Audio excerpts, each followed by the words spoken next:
Hello, Tahila here, and I'm so happy that you are here and watching this video because I'm so excited to share with you 3 quick little things that you can do that could make a very big difference in your relationship. And don't underestimate the easiness or the smallness of the advice. I have worked with couples for many, many years, and being a mother and a wife myself, I really understand the logistics and the brain functioning behind these 3 tips that I'm sharing.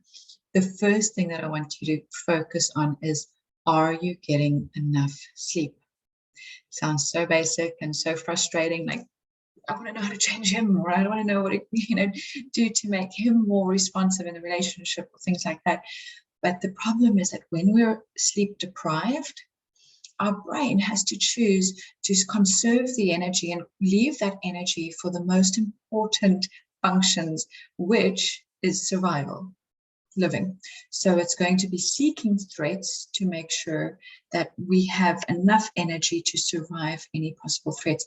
It's not going to be spending energy on compassion and empathy and creativity and connection and all of those things. It's going to filter your thoughts to finding what possibly could go wrong so that you can be prepared for those things. It's almost like if you've got to go on a long journey and you realize your battery's almost dead, you're not going to be stopping and taking photos of all the beautiful things. You're going to conserve that battery for if you need to make an emergency call. Your brain is doing the same thing. It's scanning the environment for threats. So the best intentions by your children or by your partner are often missed because what we're seeking is to stay alive. And unfortunately, from that space of survival, we tend to be hypervigilant, we tend to be snappy, we tend to be oversensitive, we tend to be exhausted. So there isn't energy for the things that you're really longing for in a relationship. So sleep is one of the most important things that we need to prioritize. And if you're struggling because of all the chores that you need to do before you can go to sleep, my second tip is about how to ask for what you need in a way that it's more possible for it to be heard. So normally what we do is we complain.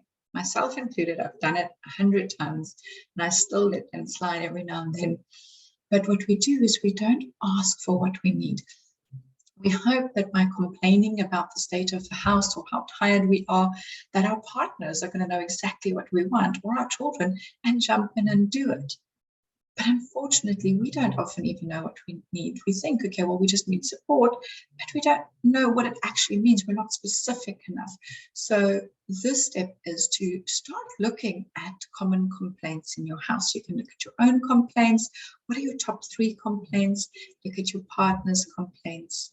Look at your children's complaints and look at those needs. You can just take all 3 of those complaints and convert them into, what do you think that means? What need is behind that complaint? As an example, it could be, you could be saying to your partner, you're always at work, you're never home, you care more about your work than us. That complaint speaks about a need. What is all complaints speak about a need? But in this example, that complaint need could be that this person is feeling lonely, they feel like they're missing their partner, they're feeling unsupported. So there's a bunch of needs underneath that possible complaint. And what the partner could be hearing is, you think I don't care about you? Why do you think I work so hard? And then they work even harder to prove in their way how much they care. So what I want you to do is take those complaints and backpack them out and then ask for what you need. And asking is so risky. It's so vulnerable because your person that you look up to and care about can say no. But when we're asking, we're opening the grounds again for conversation and for relationship. When we're telling people what to do, that's not relational. That's confrontational, that's debate, that's up, down, top, bottom, you're looking down on the person. And that automatically creates resistance. They'll do it because they don't want to piss you off anymore, but they won't do it out of love. And what you're really longing for a lot of times underneath all of that is the community, the sense of support, the sense of togetherness. So to take that complaint, turn it into, what do I need? And to say to your partner, in the example I used just now, for example, you could say, my sweetheart, You work so hard, and I really admire the hours you can put in. I have noticed, though, that I am missing you. And I wish that we could spend more time together. I was thinking maybe this weekend, the two of us could go away. What do you think? And you leave it as a question, because the question means that the partner can respond, and then it becomes a conversation instead of a you must.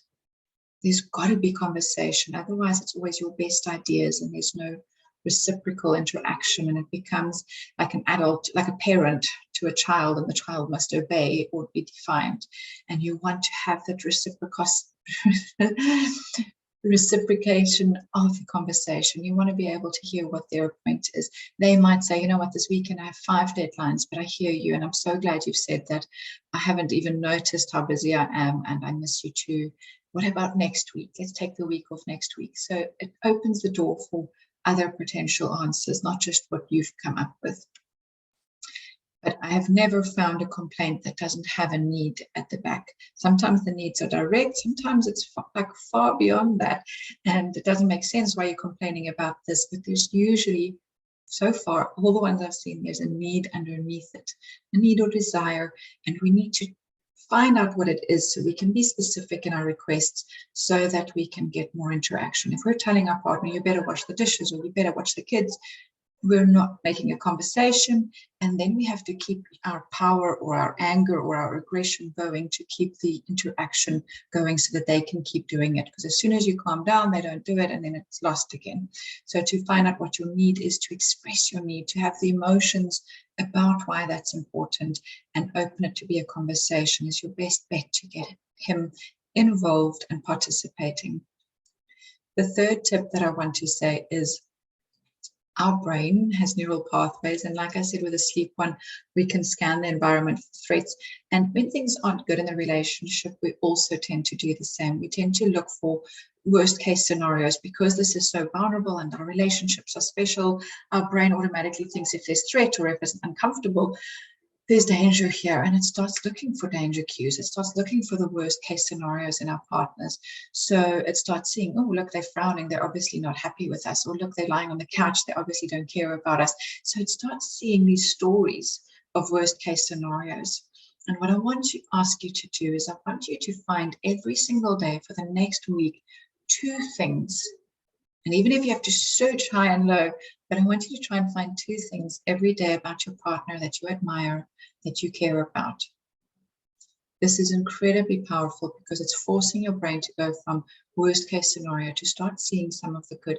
Doesn't mean that they get away with doing nothing in the relationship if we feel that's what they've been doing. It just means that when you approach them for that request from step 2, you can do it in a way that opens conversation, because you're seeing them not as the enemy or the threat, but as a partner whose involvement you're craving. And what I love to do is do the same as what I'm doing for my partner, the 2 things a day for them, but to do it for myself as well. So as I'm falling asleep, this is just a little bonus extra, I go to sleep thinking about 2 things that I am proud of myself for the day, whether it is not yelling at the kids or remembering that obscure water bottle or whatever it is. But instead of falling asleep with those thoughts of all the things you didn't get right or the times you wanted to be kinder or gentler or whatever, to fall asleep with that feeling of, yeah, I did that. That's cool. It's really powerful. I hope you enjoyed this training. Thank you so much for being here. Have the most beautiful day. Bye-bye.